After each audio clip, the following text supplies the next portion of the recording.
record? Yes, absolutely. So what are your theories? So my theory is that Jon Snow is going to renounce his claim to the throne because he never really wanted to be king. He never wanted to be king. He became king because they wanted him to be king, and now he's got that responsibility, and his allegiance is to the north. I do not see him wanting to rule all 7 kingdoms unless Daenerys goes total bitch mode on him because she's threatened. Give it to her. That's what I'm saying. I feel like he's just gonna give it up. Oh, he's gonna but I give it can't to believe her, that they actually came out and said that they actually said the whole story about her father and her mother, or his father and her mom. Like, I thought they were gonna keep it like in the background. I didn't think they were gonna actually. Oh yeah. So I'm wondering if it's ever gonna really come out now, or is it gonna be like a shadow in the back where it has its effect on the situation, but it's never really. I think they're gonna do what they did, and actually, before I do that, what's your theory? Well, my theory. Well, I think I agree with the whole I think he's fallen in love with this, with Daenerys, and he doesn't care about kingship or ruling, So he's just gonna, he bent the knee. He bent the knee. But do you think he's gonna give it to her? But what I was gonna say, I was talking about Cersei and how I have my idea on how she's gonna die. Okay. Being that she's pregnant and she hates her Tyrion. She hates her Tyrion. I feel like she's gonna get pregnant. Well, she's going to have in birth. She's gonna die. Yeah. She's gonna give birth to a midget. And that's gonna be a dwarf. Oh, is that what you call them? Well, that's what they're called in the show. A dwarf. I feel like she's gonna die in birth. She's giving birth to a dwarf, and that's what's gonna kill her. And just like that, just because she hated her brother so much, I feel like she's gonna give birth to a dwarf, and that's what's gonna kill her. That's my theory. It's funny because in the books, I could see that happening. In the books, when she went to that fortune teller as a child, and the fortune teller told her that she would be queen, but she would be replaced by a younger, more beautiful queen, and then that she would have 3 children, blonde of hair, but they would all die before she would watch them all die or something like that. I have an interesting theory in that I think she's trying to beat her prophecy. I think she's trying to beat it. So she saw in the very beginning that the younger, more beautiful queen to her was Sansa. She thought, oh, this is the woman who's going to marry my son. This is going to be the younger, more beautiful queen, which is why she sought so much to tear Sandra apart Sandra. I don't know what that can. Sansa, to just destroy that. That's a terrible name. Sounds like, what is that? I love what her and her sister did. What is that movie with the singers? The people. Grease. Oh. Is her name Sandra D? my pill hasn't kicked in, clearly. So, anyway, so point being, I think that she tried to destroy Sansa first, and then when she did that or whatever, she figured that was chips. There you go. I figured that was her revenge or whatever. But then here comes what was the other one? The Martell? What's her name? But now what's his name is turned his back on her. Yeah, what was Tommen's wife's name? This is really bad. Mildred my pill has Mildred. Jesus, that's that? way worse. Oh my God. Grandma went out talking about how she killed. Was a G, bro. She was a G. Was like, make sure Cersei knows I was the one. I was like, oh my God, I want to be like you when I grow up. For real. I was like, damn, they call this the Queen of Thorns pricked you one last time. I was like, yeah, man. That lady was a beast. What's her name? Marjorie. Marjorie Tyrell, not Martell. Marjorie Tyrell. Mm-hmm. Jesus, I'm bad. What is it, Mildred? Yeah, Mildred. Marjorie. But that's a pretty bad name. Marjorie. Sounds like butter. Margarine. She would have been a good queen. But she was also, she had shade to her though. She had some. She had a lot of shade to her. But not that much. But no, she would have been a better queen than Cersei, for sure. I mean, every queen needs some shade if you're gonna. But I think Cersei felt like when she finally took Marjorie out, she had won. Like, nope, I beat my prophecy. And then she figured, okay, I'm all of a sudden, when Tommen dies, she didn't see it as She saw it as, sure, my prophecy, and that it came true. But I'm queen now.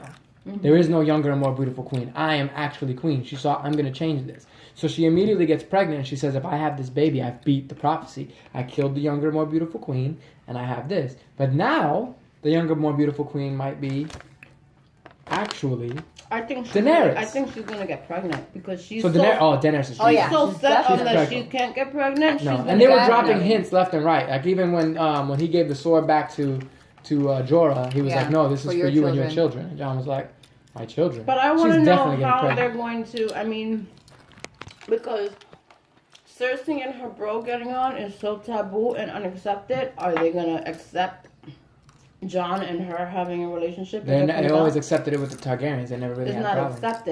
It's not accepted it. Is that they had no choice. But they weren't brother and sister, though. They're aunt and uncle. That's... It's a little bit, I mean, it's not good, but it's not, it's far more removed. But they're still blood related. So again, what they could do is say, but they didn't know at the time. That's also a good excuse. They didn't know. But I think the interesting thing... Why was what's his name so disappointed in them hooking up? Because Tyrion's in love with her. Tyrion's in love with her? Oh yeah. You think so? Oh yeah. I never got that. Yeah. Yeah, they spoke about it when he first became her hand. I don't remember who was it that said something, but he was describing what a man does for love. I think he was talking about Jaime, or I don't remember. He was just describing the things that men do, and then it was kind of one of those things that when you looked at what he was saying, he was really talking about when he was describing her and why he believed in her. You were like, oh, he's in love with her, because he's never. This is the guy that went around whoring in whorehouses, and what have you seen of him since then? He's a completely different person. So in actuality, you have to think, what is, like the way that he talks about her. He was ready to walk into Cersei's hand and say, kill me now. Yep. For her! I was so proud of him when he did that. That was boss, bro. I really thought he was marching to his death. I thought she was going to come down the stairs and they were going to be like, Tyrion's dead. I was like, no! They can't do it. He's going to make it to the end. He has to. And he's too big of an actor. He's so important. They killed off plenty of big actors on that show. He's too big. Do you know how much Cersei, Jon Snow, and Daenerys are making now? It's something yeah. You know she was broke? She was bankrupt. Broke. Yeah. She was going through a hard divorce and she was broke the first 2-3 seasons. And did you also know that what is his name? Bronn? His the mercenary? The brother? The one that Some other sings woman? About the Dornish wife. What's his name? The Dornish is Bronn. Bronn. Did you know that he and Cersei were a couple? A couple? No. And it was written in their contract that they could never be in one scene together. Why? That's why they never. So if you notice, when they were meeting for this meeting outside, he left before she came out. It is written in their contract that they will not be in the same scene because together. At the same time. Because they broke up? Mm-hmm. Dang!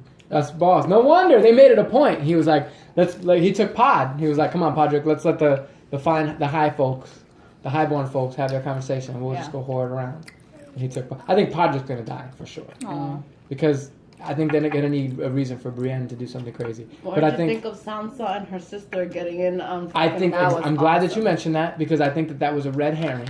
I think that they were leading you up to know. I was so convinced. I think that's what I'm saying. I think that they planted that seed in everybody's mind up until the very end. So you think that they were going to go at it, and then they turned. And so what I think that they're going to do is the same thing with Jon and Daenerys. Is they're planting the seed that them finding out that they're related is going to be a big deal, or that they're going to have conflict, and it's really just going to be building up to that. And then next thing you know, you're going to be like, dang, they didn't. Here's what I see happening, and I agree with you on the whole Jon abdicating the throne, but I don't see it being the same way. I see it being to the sense that she wants to rule the 7 kingdoms. But she wants to rule them, like she keeps saying she wants to break the wheel. But at the same time, you want to rule the 7 kingdoms. What is it? Do you want to change this or do you not want to change this? Because that's a conflicting concept. If you want to be the ruler of the 7 kingdoms, how can you be saying that you're going to break the wheel? Right. You're just, exactly what he said, you're just more of the same. You're just doing it a different way. Mm-hmm. So I think that Jon and her conflict is going to be that she wants to rule, and now he has the rightful claim. And he's going to tell her, I don't want this. But if you're going to have it, you can't have it the way that you want it. And I think basically him and her will marry and say, upon that, dividing the 7 kingdoms amongst themselves. And say the north belongs to the north, everybody goes their separate ways, and there is no king, and they burn King's Landing to the ground. I can't see them burning. I don't see. I don't see them burning. Allowing that. I see King's Landing being destroyed anyway. I see the Night's King coming and destroying King's Landing. Because I feel like if it happens, dream, it's not going to be, Daenerys had a dream when she went into the House of Black and White in the second season. And in the scene, she's walking through the Red Keep, and there's the Iron Throne, and the ceiling is destroyed, and it's snowing inside the Red Keep. And there is snow falling on the Iron Throne. To me, that was foreshadowing that the person that was meant to be on the throne was Jon Snow. I figured that at the beginning. I was like, look, Snow on the throne. Mm-hmm. He's king. He's either going to be king or he's something else. And I immediately thought he's a Targaryen. He has to be a Targaryen, and that's why he has the rightful claim to the throne. He's a bastard. That made sense to me narratively. So now I see it as one of two things going to happen. They're all going to die. The White Walkers are going to win. Or Jon will win and say, I don't want any part of this. And if I'm king, everybody goes their separate ways, and we can all live separately because we have no other choice. But there's no point in one rulership over everyone. Because he's named after Aegon the Conqueror. Aegon was the person who built the Seven Kingdoms. Mm-hmm. It would make absolute narrative sense if Aegon, the next, Aegon the second, or I don't even know if it's the fourth or the fifth, whatever Aegon he is, would be the person that tears apart that concept. Because at the end, it's not about who, like they said, it doesn't matter whose skeleton is sitting on the Iron Throne. It's about survival. And ultimately, if this is going to keep happening, either A, they break the cycle, or B, they just stave it off and this continues for another generation. When the Night King attacked, I was so scared that, what's his name? The wildling with the red beard was Tormund? Oh my God. We were just watching We were just talking about him this morning. I love him. He's my favorite. He's so beast mode. I love him. You're with Brienne of fucking Taft. I love him. Dick. I like it. You would. I don't like white men, but boy, let me tell you. He always a ginger. Kissed by fire. I love him. He said, you hate wildlings? No, I hate gingers. Fuck it. Listen, the Hound is one of my favorite characters. When he was alive, I was so happy when he was alive. Got a little bit of morals now. Yeah, he's a completely... Yeah. Most of the characters that have survived have changed. And so there's... What I was saying about the prophecy earlier. Character in the development, books, man. Oh, yeah. It's great. In the books, Cersei's prophecy was also... There was another part that they didn't include in the show. And I don't know if they're going to ever touch on it or if they're just abandoning it completely. But in the books, the other part of the prophecy was that she would die by the hands of the Valanquar. The Valanquar is a Valyrian word that means little brother. Mm-hmm. Now, Cersei her whole life has hated Tyrion because, one, he killed her mother. Because her mother died in childbirth. And that's why I think she's going to die in childbirth with a dwarf.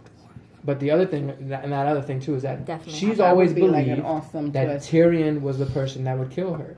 But how much of a twist would it be is that the Valanquar isn't her little brother, but her children's little brother. Mm-hmm. And the little brother that's in her baby. Like her baby is this child that when and I don't even think she'll die in childbirth. I think she'll die when she sees it.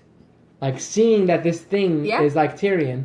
Because the way that the prophecy described it was that she was pale and dying. That she wasn't dead. That she was pale and dying, and the Valanquar would remove the breath from her life, which would imply choking. So the only thing I can think of is that she gives birth to this thing, and she flips out, and maybe she's like in a state where she's already bleeding out, and she's about to die. And that Jaime just sends her over the edge. And Jaime puts her out of her misery. And she wants to kill the baby, and Jaime has to choose between her and I mean, the I baby. could see that. I could see that happening. Damn, that would be brutal, man.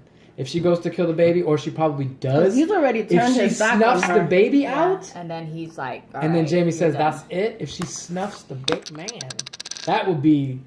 Because I thought Tommen's death affected me for like 3 days. Like, I remember that kid walking out the window, and I think I had that was like that was so rough. That was bro, like even he didn't deserve it. He was one of the good people. Anything. He was just like this. Whoop. Trust falls. But I can't stop seeing so many memes, and they were like, "Damn, George R. R. Martin really knows his writing. Get it?" They were like King's Landing. And I was like, "Dang, King's Landing." Sure, yeah. I was like, "Dang, bro." Oh wow. Like. They always called it that because that's where Aegon landed on the shores and took over. But if you really think about the play on words, King's Landing, like, damn.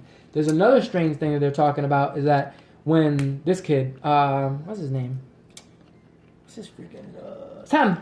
My baby Sam. Samuel Tarly. When he went to the Maesters and was trying to convince them, like, hey, I did this thing when they were all arguing amongst themselves. I didn't catch it the first time. I'm so proud of him. I know. He's so smart. I love it. And finally, the baby's grown up. Like, it's a whole year old now. Like, the baby's been a freaking infant for ever 5 seasons. So, Sam goes over to the guys, and while they were talking about a weird prophecy that said that the drowned god would defeat the prince who was promised.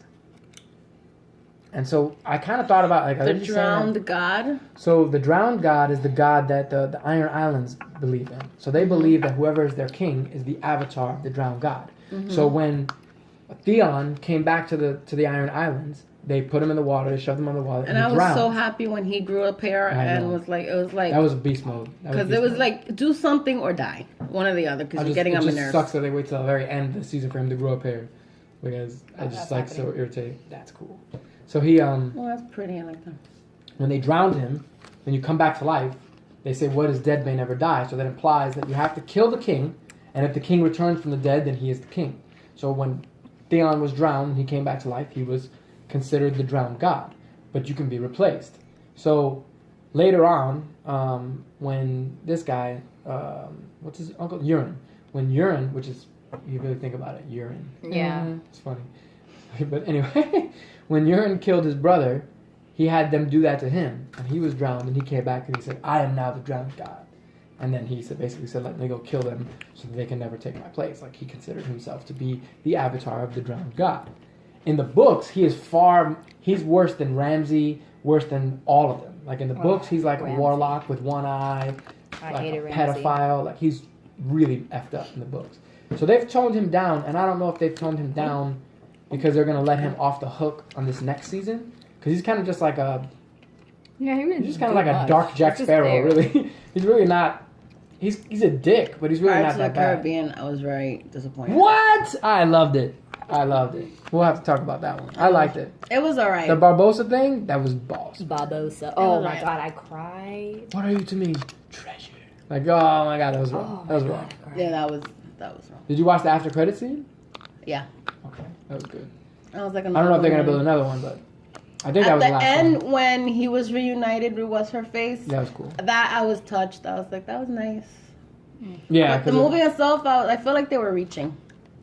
But I'm glad they reached that way, because they needed to just wrap it up, and that was a good way to wrap it up. Because the last one was fun, but it didn't really feel like it completed anything. This finally wrapped up storylines, because Jack's not really a main character. He's a supporting character. The villain. What was his name? Oh, I forgot his name. I love Salazar. That actor. Oh, yeah, I love him. I love him. So he did a really good job. Javier Bardem. I love him. Will you? He usually plays more of Will you tell Jack Sparrow for me? Romantic drama movies. He's played a couple villains. He's in that new movie, Mother. Oh yeah. I'm with Jennifer Lawrence. Oh yes. Interested in. I heard that I heard it's super intense. I heard the movie's intense. Jennifer Lawrence says she'll never work with that director ever again. Why? Not because she said it was just too intense. It was too much of a... Not that he was a bad director, but it was just too much. It took a lot out of Darren Aronofsky, I mean, you ever seen Black Swan? Oh, yeah. He did. What was the other one he did? Requiem for a Dream. You've seen Black Swan? I mean, his movies are like one-time watches. Like, they scar you. Yeah, you don't like... He wanted to make a Batman. Keep watching that. That would have been that would be pretty hard. Like, you'd be like, what the hell? You know, like, can you imagine? Like, I would be interested in watching that. I don't know if I don't know if you can make a sequel to that, though. Like, I'd be interested, like, a one-off, sure. But you imagine watching Bruce Wayne's parents die by that guy? Like, it'd be damaging to your brain. I'd like to see him make a Darren Aronofsky movie about the Joker. That would probably mess you up for life. You're right. But I'll give it a shot. I'll take the risk on that. But I think anyways, we're going off topic here. We really are. But I mean but it's fine. I've never read the books. Now I want to read them. But I want to read them when the shows are over, because I feel like it's gonna cloud my opinion. Well, not really, because the show is farther than the books. And but the new book doesn't come out till next year or something, till after the show's done. Oh, wait. I think that I have a strange theory that the Night King is Bran. I think Bran is the Night King. Because the Night King wasn't able to go after Bran until he touched him.